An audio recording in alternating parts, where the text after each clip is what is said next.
Di sebuah desa kecil yang tenang, hiduplah seorang anak yatim yang bernama Raka. Sejak ayahnya meninggal dunia karena kecelakaan, Raka hanya tinggal bersama ibunya yang sakit-sakitan. Meski hidup dalam kesederhanaan, Raka adalah anak yang jujur, rajin, dan penuh kasih. Setiap pagi, ia berangkat sekolah tanpa uang saku. Sepulang sekolah, ia membantu ibunya mencari daun singkong untuk makan malam. Walau hidup mereka keras, tapi hati mereka lapang.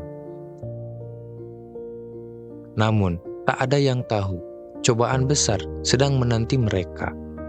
Suatu malam, warga desa geger, kalung emas milik kepala desa hilang. Tanpa bukti, seorang tetangga yang iri menuduh Raka sebagai pelakunya. "Saya lihat dia di dekat rumah Pak Kades," teriaknya, tanpa menyelidiki lebih jauh. Warga langsung percaya, amarah membakar nurani mereka. Di malam gelap dan hujan lebat, Raka dan ibunya diusir. Mereka diteriaki, dilempari batu, dan diusir layaknya binatang. Raka menangis sambil memeluk ibunya yang lemah. "Bu, kita salah apa? Kenapa mereka benci kita?" Ibunya menjawab, "Sabar nak, Allah Maha melihat." Dengan hati remuk dan pakaian basah, Raka dan ibunya berjalan kaki menuju kota. Di sanalah hidup baru dimulai.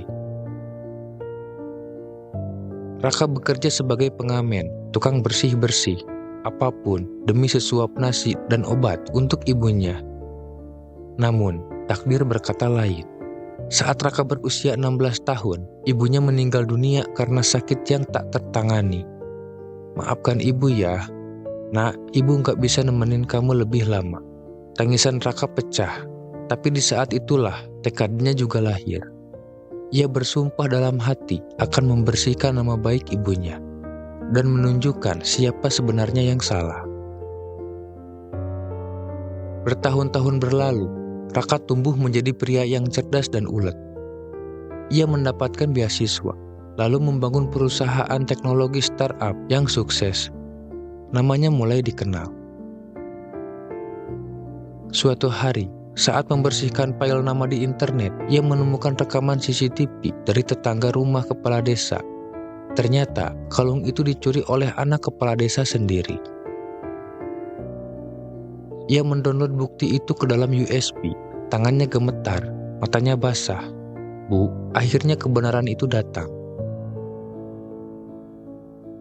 Raka kembali ke desa yang pernah mengusirnya.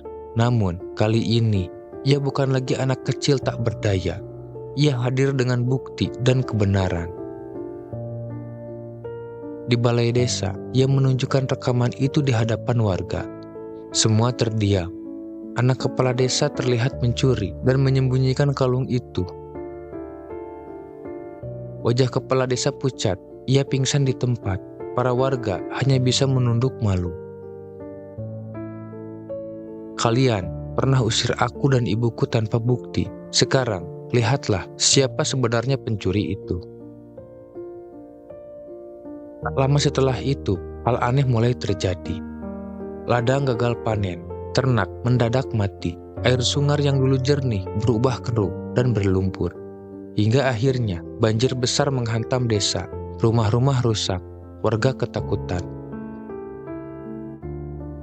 Banyak yang percaya ini azab karena telah menzalimi anak yatim dan ibunya. "Dulu kami salah, kami menzalimi yang tak bersalah. Kami tampar keadilan." Namun, Raka tak menyimpan dendam. Ia mendirikan sebuah panti asuhan di desa itu, bukan untuk balas dendam, tapi untuk memberi harapan bagi anak-anak yatim lainnya. Warga yang dulu mengusirnya, kini datang dan meminta maaf.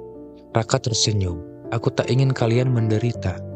Aku hanya ingin kalian belajar bahwa fitnah lebih kejam dari pembunuhan." Sahabat, jangan pernah meremehkan air mata anak yatim. Doa mereka menembus langit, dan kezaliman akan selalu dibalas pada waktunya, karena kebenaran tak pernah mati. Sekian.